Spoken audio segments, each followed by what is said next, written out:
taking people, putting them down on the ground and beating them with pipes. The flotilla conflict, as played out on American television, can often tell a different story than the one shown by international outlets. Why did this group purposefully provoke this? In spite of world outrage and condemnation of Israel's attack against humanitarian activists, national cable networks have in large part come to Israel's defense. Consider this guest analysis by the man who almost became America's president.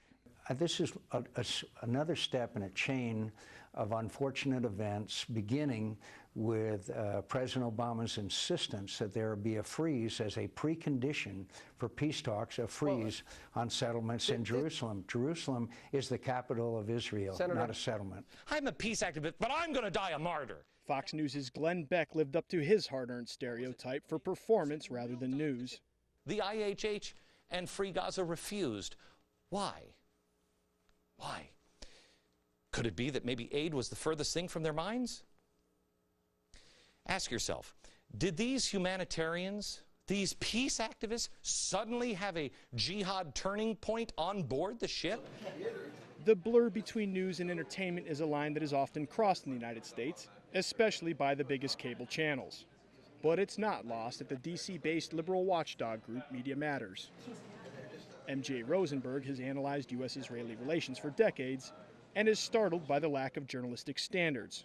Basically, their shows could have been produced by the Israelis. The cable news, particularly Fox News, and to a somewhat lesser extent CNN, and those are the two biggest cable companies here, have been utterly one-sided and have taken their usual pro-Israel approach. Israel can do no wrong. They put together panels in which every single person takes the Israeli side. If the Arabs laid down their arms, there would be no more war. And if the Israelis laid down their arms, there'd be no more Israel. And nobody can disagree with that. It's just true.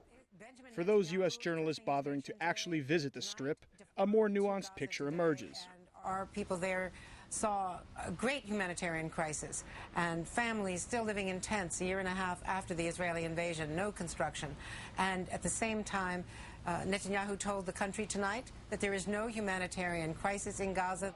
Since the founding of the State of Israel in 1948, critics have alleged that the American media coverage of the conflict hasn't always been fair and balanced. Now, that's in spite of the principal underpinnings of the American media industry, which is aptly summed here at the Newseum in Washington. Here's a quote from Abraham Lincoln. It reads, "Let the people know the facts, and the country will be safe."